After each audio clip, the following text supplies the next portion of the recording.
You've been wondering why you're here, who I am, why I'm doing this to you. So guess. If you guess right, I'll tell you. By the old gods and the new, I swear. You win the game. If you can figure out who I am and why I'm torturing you, and I win the game if you beg me to cut off your finger. You think I'm some sort of savage? If you think this has a happy ending, you haven't been paying attention. I win. Welcome to this podcast.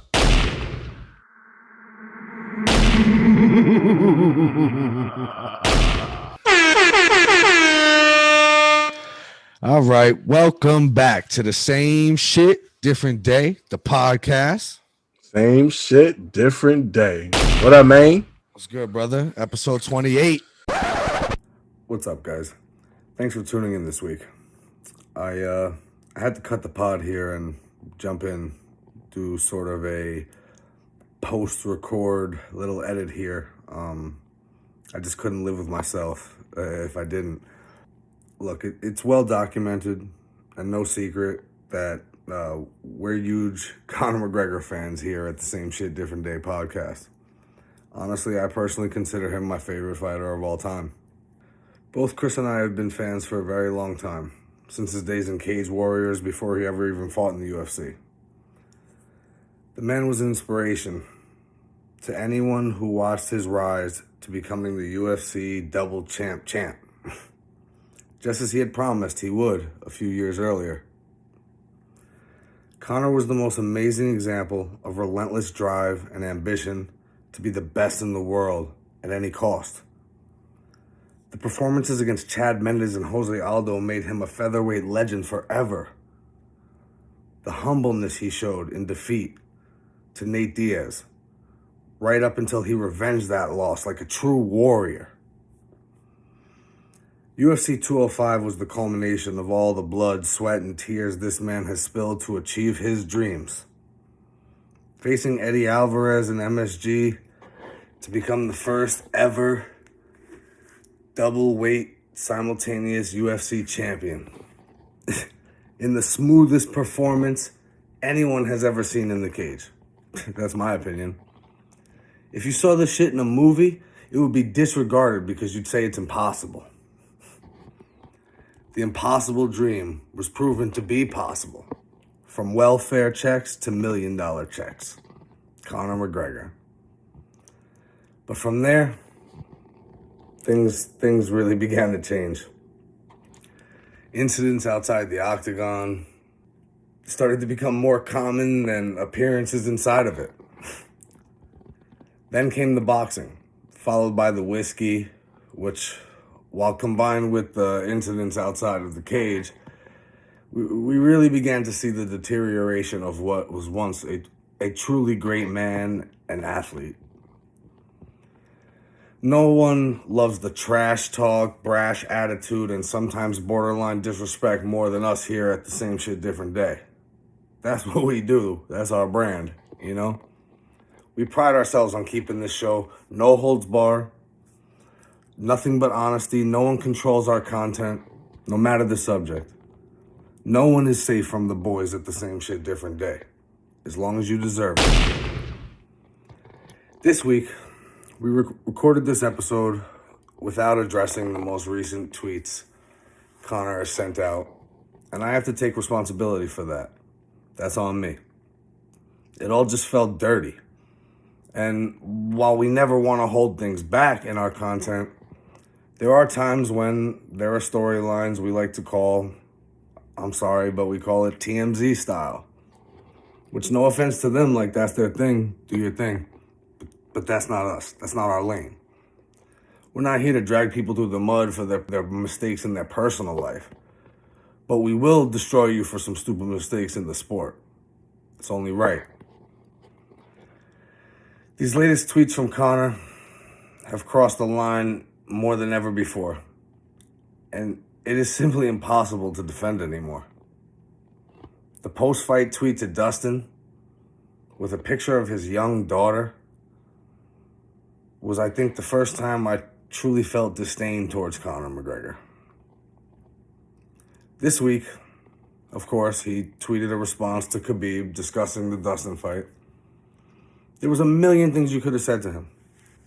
You were always the slickest mouthpiece in the game. This is what we resort to now? Taking a shot at the man's father who passed away from COVID? No matter what's happened between these two guys, Conor and Khabib, nothing warrants this type of shit. On top of that, Khabib's father was actually pretty complimentary and absolutely respectful the whole time in any type of interview he did regarding Conor, before or after that fight. This was just disgusting, man. It was a disgusting thing to do. I'm sorry to say this is where we draw the line in the sand. We were on board with cocky Conor, Mystic Mac, motivated McGregor, the face of the fight game. But this is unacceptable on every level. And I wanted to make sure we address that on the show in some way. Chris might not be present for this part, but he backs everything I'm saying here. It's sort of like a last minute thing I had to do. All the money in the world won't matter if you stay on this path, Conor. I'm not sure I'm prepared to say the ride's over for good, but I think I could confidently say, even as a die-hard Conor fanboy, we've sort of reached a breaking point. And there's just not 1 ounce of room left for any more of this bullshit. Straight up. Not too long ago, you told us you were still the bread. Well, I promise. Despite the money, one more thing like this, and you will be toast. Be better, man. And that goes for all you motherfuckers, including myself. Everyone could do a little better. No denying that. But Conor, you absolutely have to. For yourself, for your team, your family, your kids. And straight up for the one thing that money cannot fix. Your legacy. That should always matter to you. I appreciate you guys taking a moment to hear this, and I just feel a lot better knowing we added it in and didn't avoid it. We don't avoid shit here. Now let's get back to the same shit, different day, bitch. Episode 28, banging these shits out weekly. Let's do it. Shit, pause. Shit is weird, man, but it's been crazy. Very true, yo. Week after week of fights. Yet again, here we go again. Yeah, here we go again. But maybe they should just start condensing a few of them. I don't know. That's at least for the UFC. That goes for the UFC. I mean, last week I thought was secretly deep, actually. Yeah. But this one, I mean, we'll get to that. Let's stretch it. Let's talk about last week first. There's a lot to unpack here. We talking about the Corey Sandhagen, TJ Dillashaw main event, UFC Fight Night, Vegas 32. A lot of them judges had their money in on them fights. Yeah, man, it's the only fucking problem. You know how I feel about all the other sports with the refereeing or the umpiring, and I think it's a dying breed. I think technology is getting to a point where they could probably be out of work before you know it. But I don't know if it'll ever happen because I think they're the lifeline to control the straight up the fucking underworld of illegal gambling on these. And I'm not talking about illegal gambling just in terms of gambling sports, because I think that's making its way to being legalized across the country. That's easy. Yeah. I'm talking about illegal gambling. I hate to say it in the terms of shit getting worked a certain way. Right. Calling extra fouls, Scott Foster CP3, fucking NFL holding plays, judges' decisions. It's shit like that, you know? True. But if they really ever wanted to end it, I think we probably have the technology now. I mean, I watch fucking baseball games and there's a strike zone right there. I could call it from home. What you want me to do? I'll call it for you right here. I'll be an umpire. What the fuck you need somebody standing back there to fuck calls up for now? Like, I don't understand. Like, I think it's surpassed it, but it'll always be there. True. And that was definitely a theme of the night in some ways. Let's get it kicked off first with your boy Mickey Gall. Trashed it. I told you I don't know what this fascination was with Jordan Williams, but we'll see what Dana wants to do with him after this one. McKee Gall did his thing. He came through. He worked positions, but I'm not sure whether we'll see what's next for him. Williams looked like an amateur. No disrespect. In the octagon, Williams looked like an amateur. He rolled over in the wrong position. He gave him his back, and you don't do that against some of these vets, bro. Yeah, I mean, well, a vet on McKee Gall is a stretch, but I mean, he's been in there. He's been doing this for a while. yeah, there's some breaks in there that makes you feel longer, but he's 7-3 now. Listen, I'm not, that was a good assessment. Jordan Williams was out of his league. Frankly, I think the advantages I thought going into the fight on either side were exactly what the fighters thought, but I think actually Jordan Williams was a little wrong. McKee Gall's stand-up has improved a lot. Yeah. And even when he didn't land, it looked like he was throwing with some viciousness. So I think that makes a mark in its own way. Sometimes, while smaller than actually landing, obviously it still does something to the opponent. I think he just looked better. And then, like you said, he gave up the back. That was a amateur style move. I don't know how much longer Dana White's going to be believing in him. Yeah, big bounce back for McKee Gall. I got to maybe throw some more respect on him than I did last week. Please do. He proved me wrong. I give it to him. Put some respect on my name. And as we move along, we had Adrian Yanez, Randy Costa, a fucking scrap as we expected, right? Yeah, nice little bloodbath, no? Yeah, I mean, listen, I knew all about Yanez, like I said, going into it. And Randy Costa's a lot less experienced, but I just felt like it would be a banger. And I don't know, but I feel like Randy Costa was doing real well. Definitely, yeah. Yo, he was doing his thing in there. He did better than Gustavo Lopez did. But Yanez is too technical, man. He's like a fucking assassin. I got to give it to him. I was a little confused at first when I was watching because I'm like, why is he just standing there with his hands up? I don't know. He ate some nasty blows. I give it to Yanez. You capitalize on those mistakes. Keep your hands up. Get eaten up. Who knows? Yeah, Randy Costa will be back. He's a tough kid. I didn't spend too much time listening or trying to follow up on any of the excuses anybody was trying to give out. Oh my God. Okay, Yeah. so then let's keep that same energy as we roll on. Mm-hmm. Macy Barber gets back in the win column. Finally one on my side.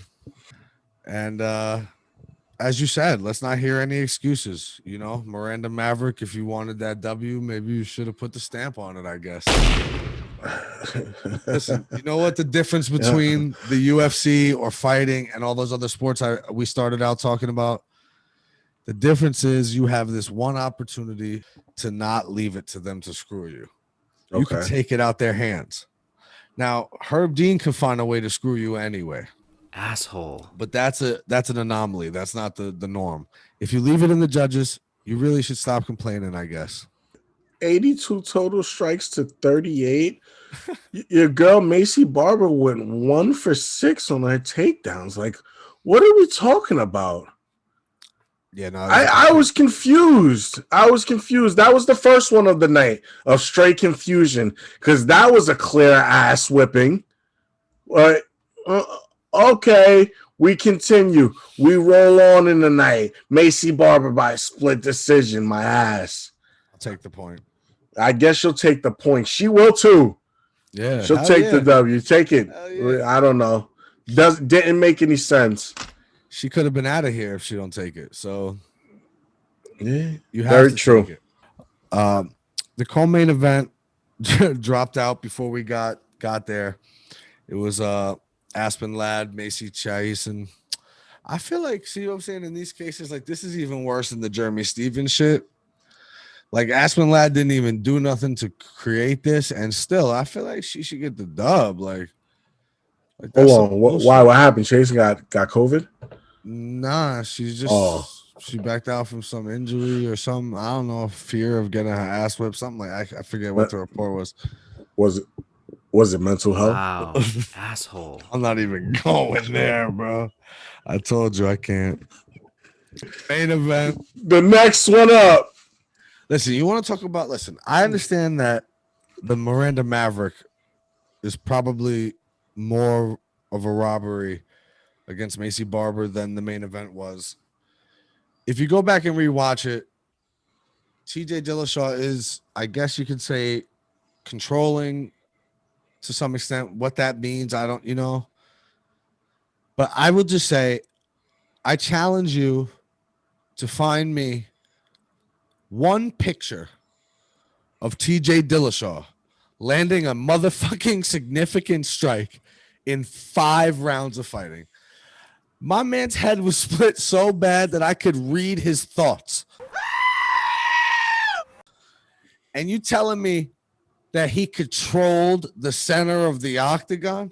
What the fuck? Listen, I know that matters to some extent in the deciding of how a fight is judged.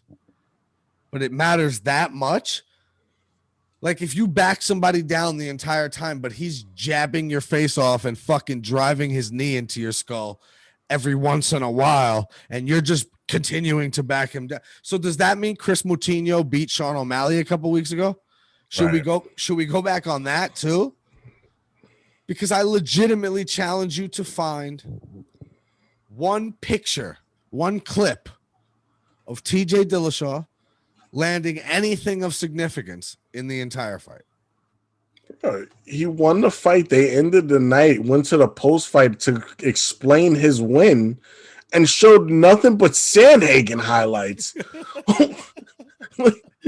The disrespect. Here's the honest truth, right? Pull back the curtain. So we watching this shit, but we was talking, we was bullshitting, we was smoking a little bit. It is what it is, doing whatever, right?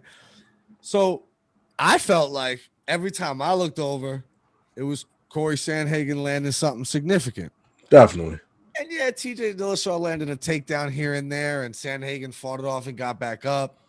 And yeah, TJ was controlling the center of the octagon, I guess you could say. But we almost thought, like, did we fucking Joe Rogan fight companion this shit? Like, I know we ain't have no whiskey, but maybe we smoked a couple too many times. Like, did we miss something here? Because we were all in the belief that was 4-1, maybe 4-1. Yeah. At no point did I think that. Oh, full disclosure, I picked TJ for that bullshit, pop high with full money on Sandhagen. Maybe that was the problem. And if it was, my man, I apologize. Highly doubt it, though, yo. We may have discovered something. Highly doubt it. It's not me. I'm no Alex Jones conspiracy theorist, but I would say that I may have a theory. It's not me, it's you. Yeah, it's them. I ain't got no money on it, but the best part of it is, so we get done watching the shit and we looking at each other like, wow, what? So let's watch these highlights.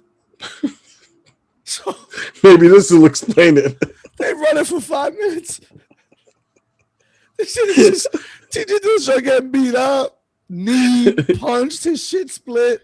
Fucking they showed TJ throwing a 1-2 and missing both. Yo, Chris, that was good form, bro.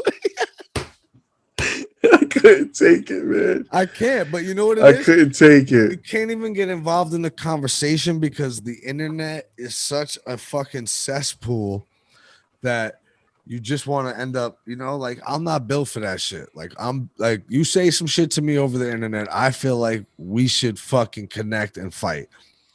These pussies don't want to do that. Savage. They have profile pictures of fucking Peter Griffin and they want to talk shit. And then I'd be like, yo, so let's meet up and fight on the pod. And nobody wants to say nothing. At best, you get them talking shit back. Like, oh, you're a bitch. And I'm like, but I'm asking you, you want my address? Like, what's up? Let's fucking do it. But nobody wants to do it. So I'm not built for that shit, but you can't get involved in the conversation because it's the same thing as like the politics, bro. Everything has two sides. There is no in between. Yeah. There is no gray area anymore. It's black or white. It's there's nothing in life. There are rare things in life that are so black and white. You know what I mean? Many things in life live in the gray area, like your fandom, that fucking Cleveland Brown jersey. What a fucking bunch of bullshit. OBJ, baby, what up, kid? And a former Giant. You already know, always a Giant in Hit my it. heart. Fraud. Unbelievable, man. Whatever. But like, there's many gray areas. You can't just live in fucking no, it's this or it's that. So if I think Corey Sandhagen won the fight, I gotta have 37 comments about, oh, you're crazy, TJ Dillashaw, easy, you're a casual, you're a this, because everybody's you know what I mean? And it's like it just really blows my mind, man. And really what I've come to learn is it's because most of them are like 14-year-olds. That's why you can't even be involved with it, because I just can't get involved in that, because they're just like, they're fucking, you know, they got Dorito dust on their fucking mom's iPhone that they're tweeting this shit from. Shit. I can't fucking take it. You know, they're drinking a whole case of Mountain Dew while they play Call of Duty at night. I'm good. Fuck out of here. Little ass kids, yo. I'm gonna end up threatening some little ass kid and getting arrested over some dumb shit. That's 100%. What's really gonna happen, because I can't take these little motherfuckers, bro. That's but how it goes. Either way, the highlights were what they were. Fucking challenge me. Find me one place where TJ Dillashaw was landing significant strikes. True. It didn't happen, man. It's fucking bullshit. Once a cheater, always a cheater. I don't know how he pulled this one off, but on a side note, did you hear about my man's health leading up to the fight and now his post-fight surgery he has to have? Bro, I told you I had such a bad week and I didn't want to hear any fucking excuses from anyone. No, but it's not even excuses. I believe him. You know why? Because his body is completely breaking down post-steroid use. What was the injury? Everything. Oh, he had a calf and a fucking bicep and a shoulder and an ACL. It was everything. Because your body's not built for this. Word up, yo. That's right, because those tendons aren't pumping those super muscles anymore. And it showed. Give me that juice. Your fucking thighs screaming, give me that juice. I did not like what I saw. I don't give a fuck. Call me a hater. I don't give a fuck the way the fight came out. I didn't have $1 on it. But I feel Corey Sandhagen was robbed. And my last point I'll make on it is, he said in his post-fight press conference, he went up to Sean Shelby in the back, and Sean Shelby said, there's nothing I could do about that decision. We don't make that choice. I've talked about that. The commission decides the judges and all that. But what I can promise you is you're one fight away from a title fight. That I can do for you, because even Sean Shelby agrees that was some bullshit. Come on. Word. But of course, the internet, it's like fucking Donald Trump versus Joe Biden all of a sudden. Like, it's that serious even. Yeah, it's never that serious. Word, yo. Fucking relax. I hate people, man. I really do. But enjoy the club. Right? That wraps up UFC Vegas 32. It was a disgusting affair of a lot of weird looking things, you know, and I'll just say, I don't think it doesn't go unnoticed by me that TJ Dillashaw, former champion, who we've seen do some pretty good damage, was plus 200 going into the night. And I'm sure some pretty big people had some pretty big money on that, because I'm not stupid. I'm a good guy. I would have taken Sandhagen, but I think that sounds like a pretty damn good bet. Yeah. Yeah. Knowing Sandhagen's biggest weakness is the wrestling. Right? I think that sounds like a pretty damn good bet at plus 200. And I bet you some pretty important people had that. And that's why we saw what we saw. Quite possibly. Well, before we leave Vegas 32, shout out to your boy Darren Elkins. Damage, kid. That shit was wild, yo. That shit was, wild. I mean, I felt a little bad because he mentioned he had kids and shit after the fight. And I was like, damn, I was hoping my man was more of a career man, because it's not gonna, knock on wood. I hope everything's all right. But he don't make it. Fucking don't come with a heart condition to a Darren Elkins fight. Please don't. He'll send you home in a fucking stretcher. Shut your mouth. You know what though? The good news is, the UFC returns again next weekend. Yes. And this one, more than likely, you should get a pretty clean affair, because I doubt anyone's betting on it or watching it. We got to talk about it. We've decided that we're going to give some respect to Bellator this week as well, because they got a big Bellator 263. So let's do 3 and 3 from each of these cards, make our picks for the week. And then we'll discuss a couple things around the sports world before we get out of here. Uriah Hall returns against Sean Strickland. Look, I've told you about Uriah Hall in the past. He has no killer instinct. I'm not sure if he ever did. He hurt that kid on The Ultimate Fighter. And that day, he realized in his heart, he ain't like that. I'm not saying there's anything wrong with that. That's to be commended. Not everybody's built for this fighting shit. Right. And Uriah Hall is physically built for it, but not mentally. This is not for him. He's not in there to hurt people. And I'm sorry to say it. You got to be in there to hurt people. Okay. You cannot be in there wanting to just get through it and make sure you don't. I think he was scarred by that. I think he took it easy on Anderson Silva.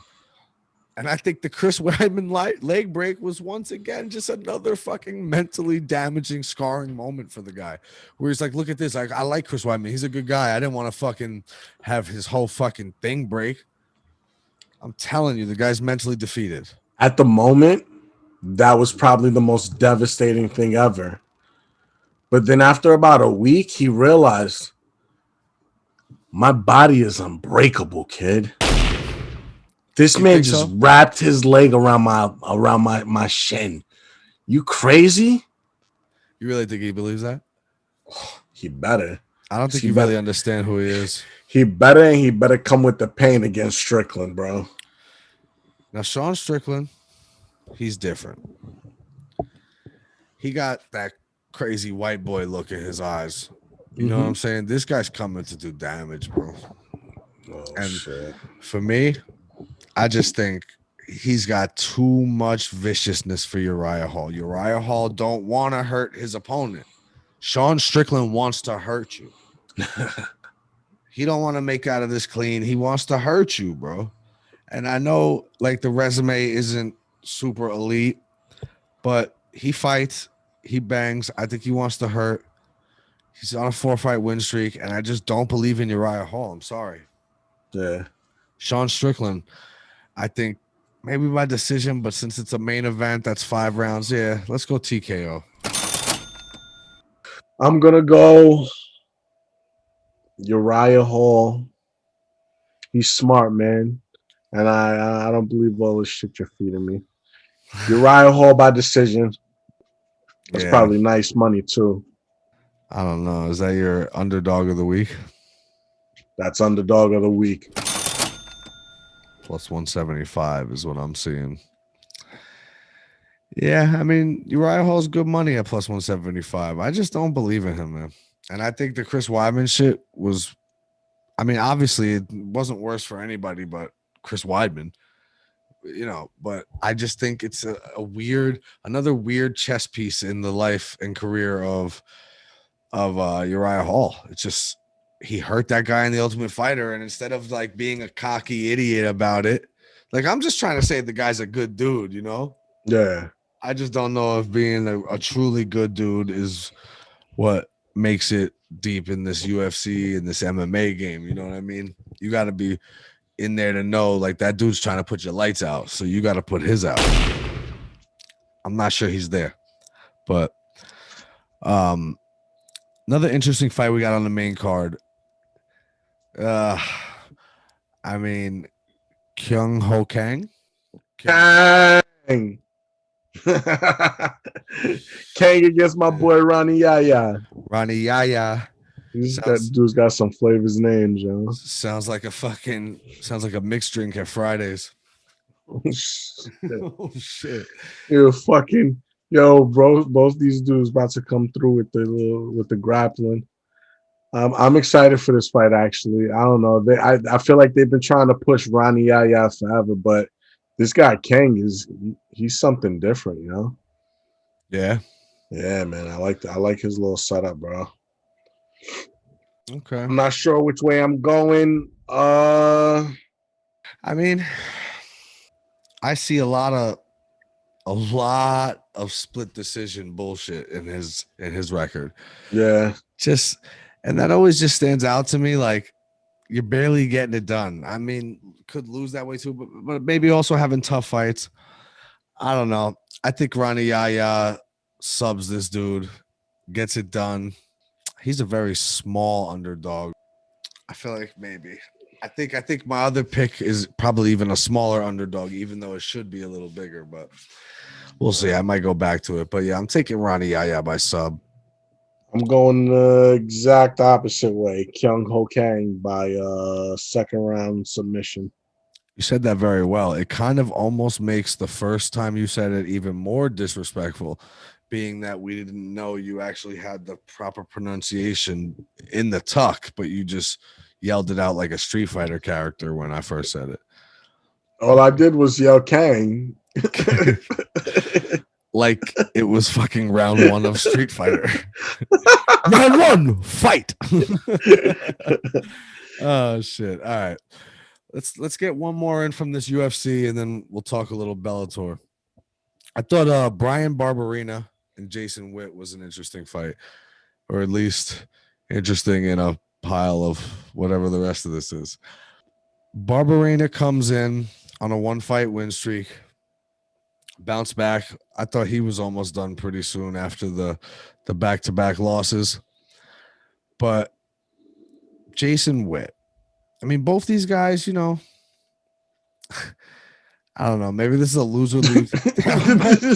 yo, Jada already told them you guys are fighting for your careers here. So whoever loses, you're gone. It was like, yo, Dana, why on this bout agreement that the part that says we can cut you at any point in your contract was highlighted in yellow? Mhm. You know, what's that about? I don't know. You know what? Fuck it. I'll take Jason Witt and make him my underdog of the night since he's a plus 200. I'll get a 3. Let's see. Who knows? He's the vanilla gorilla. I like his nickname. I love the nickname. I just feel like, yo, Barberena's been up in the MMA lab for mad long now. Yeah. They're going to kick his ass up out of there if you don't come and produce a W. Oh shit! I got Barberena, man. I mean, yo, Barberena's fought some real names. I mean, he's lost to most of them, but you know, he's been in there. He's in there with Colby Covington. He's in there with Leon Edwards, Jake Ellenberger. He won. He's always down for a scrap. Yeah, always down for a Randy scrap. Brown. Every one of those names he lost to, except for Jake Ellenberger. What are you gonna do? He's gonna stand there and bang with you. I got Barberena by KO, like round 3. Shit. By KO. Yeah, by round 3. Bang bang. Okay. So, Bellator 263. You're not for nothing. If you watch Bellator, this is actually their featherweight Grand Prix final. They're doing like similar to when we was talking about the light heavyweight tournament with Anthony Johnson and Romero. Yeah. So this is the final of their featherweight tournament, and I mean, Pitbull's the longtime champ. You know, has been for a while. AJ McKee though is legit, like real legit, and I'm thinking, don't expect this kid to be in Bellator for too much longer. Like that's how legit. Yeah. I don't know what his contract looks like and shit, so I don't want to say that. But I guess before we get there, let's just start at the bottom on this one, and we'll end it on with the main event.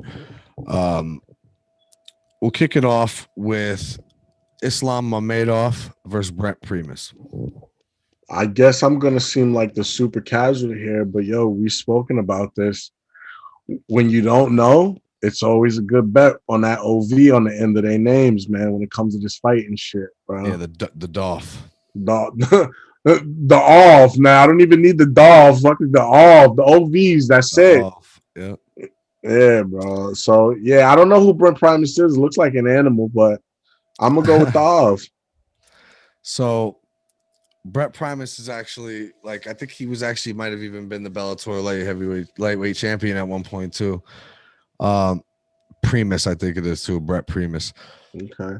Listen, I'm not mistaken. I get it. You know, I got my own fucking. I be trying to keep this out when I'm in the street so that people say to themselves, like, yo, when you see that beard, that means he's going to take you down and ground and pound you. And I will. Like, I fucking mean it. But I'm not mistaken. I see the name too. It's not my most confident pick. Yeah. I'm just going to say that I think Brett Primus has good submissions.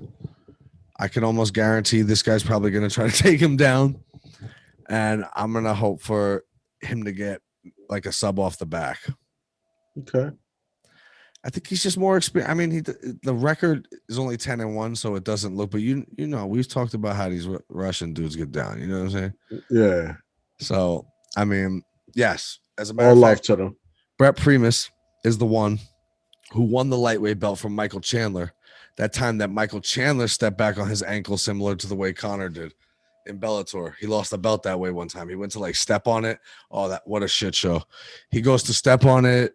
Fucked up. He falls. Then they take his stool away from him and he goes to sit back down. His corner pulled the stool out and he goes to sit back down, falls back on the cage. It was a fucking shit show. But he ends up losing it back to Chandler down the road. But I mean, he also fucking armbarred Jake Shields in a fucking grappling competition. So yeah, I'm going Brett Primus by sub. All right. With reservation, but now you know what? Fuck it. I'm gonna make that my underdog of the week. It's only a 2-pointer. I see him at plus 160, but I'm a little more confident in that one than I am in fucking, you know, homeboy over there in the UFC event. Don't disrespect Vanilla. Don't disrespect Vanilla Gorilla. Oh my god. All right. Yeah. I'm taking fucking Primus underdog of the week. Let's take an underdog from fucking Bellator. Let's do it. That's because this is the event I'm watching anyway. Word, I feel you. Shit's on Showtime too. Crazy. Fuck that. I have these shits going on for multiple TVs. Yeah, I'll have Bleacher Report updates on the UFC and I'll watch this shit on my TV. That's what I'll do. Damn. Yeah, I mean, this is a better event. I feel it. I'm sorry. It's a better event. You allowed your opinion. The next fight we're going to discuss, and I feel like we got to be unanimous on this one. I can't imagine. And if you aren't, like, we are, right? We definitely are. Okay, good. Khabib Prodigy, you'll probably see Khabib in the corner there, trying to get his 6th win of the year as the coach. Nice. I think this is his cousin, Usman Namagomedov. And in this case, the OV, it means something. Yeah, this time the DOF, the off, whatever you want to call it, it matters. Yeah, definitely. And frankly, I mean, and this dude is legit.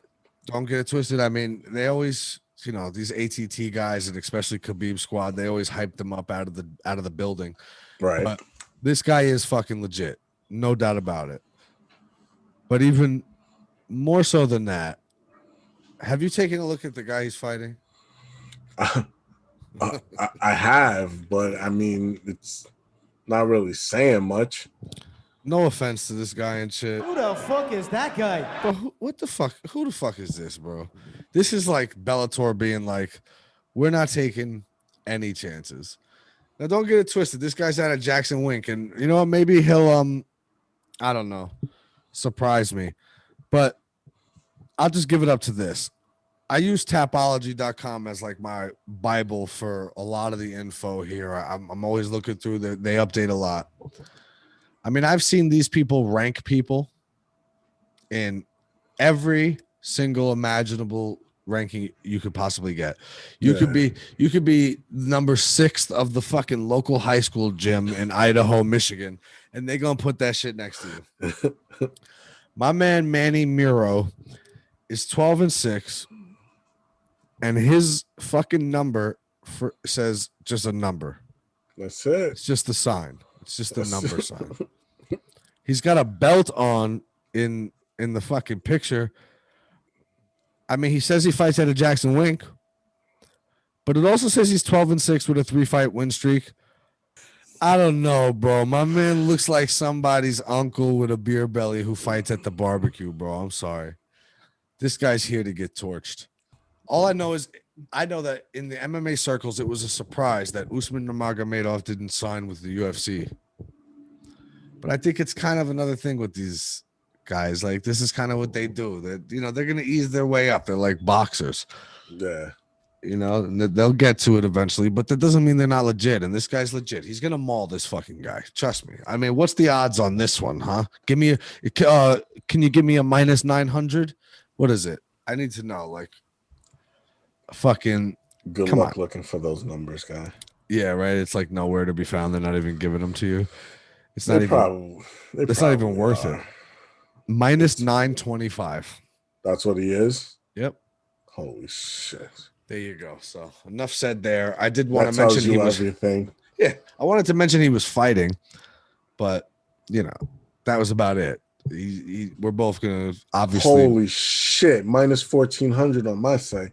Wow. That's because your guy fucking knows he's giving you the bang over the head on the vig, bro. That's it. Yeah. You can see it right there. That's the bang.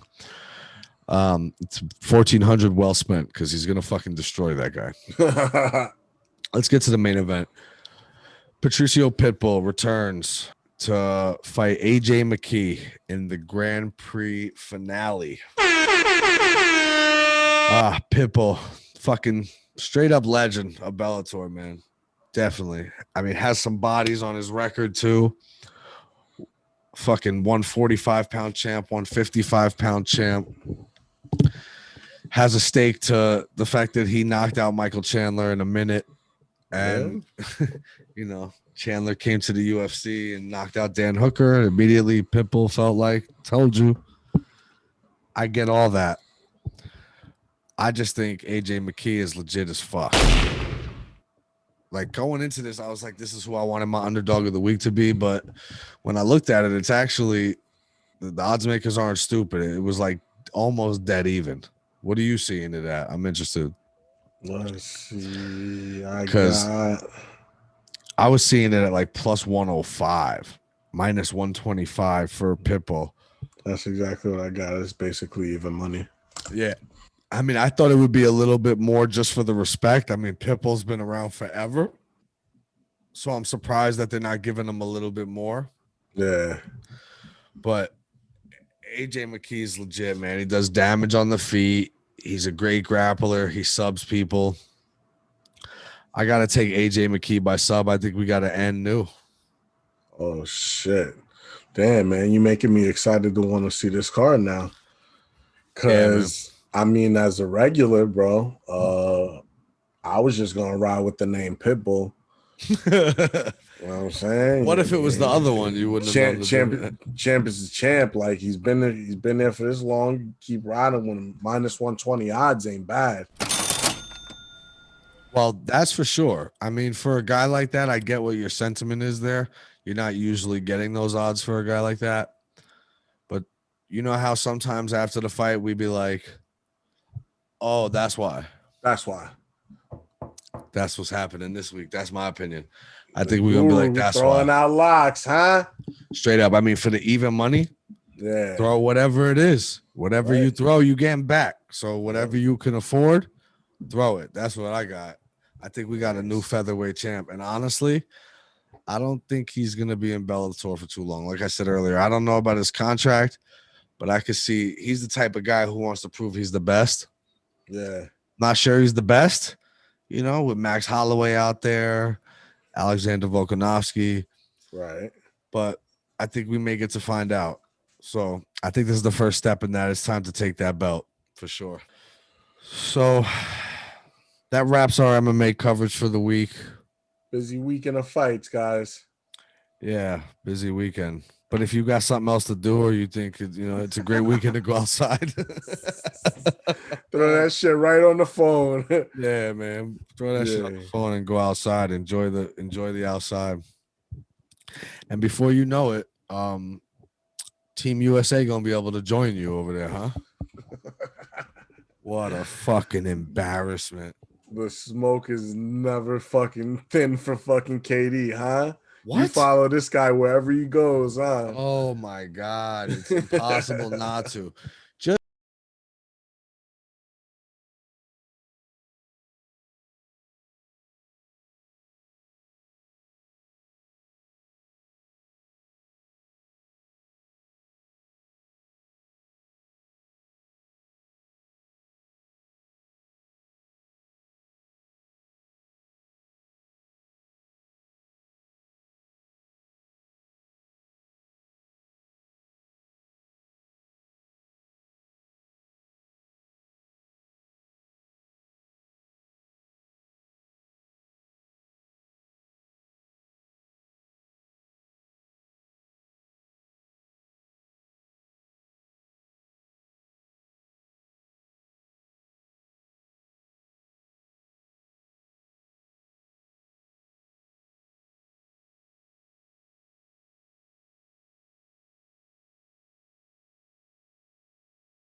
Wrong.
Trevor Bauer's not a good guy.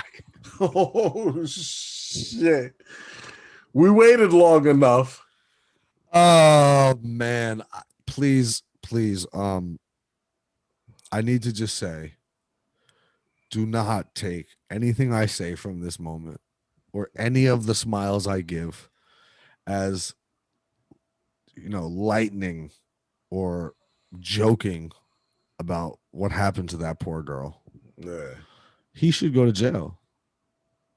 And I can't wait, you fucking rapist.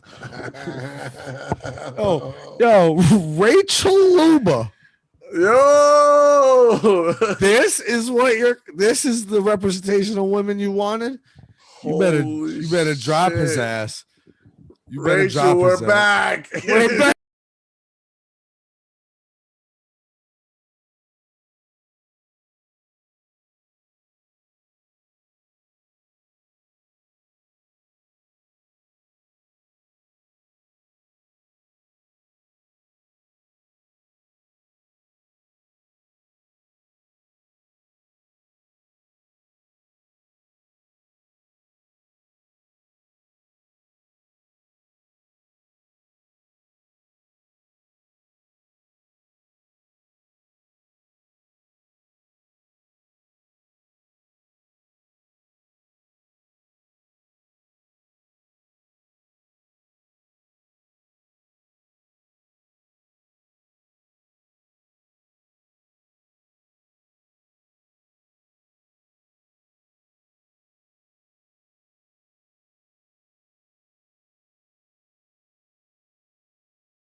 Let's go, brother. Episode 28 in the books.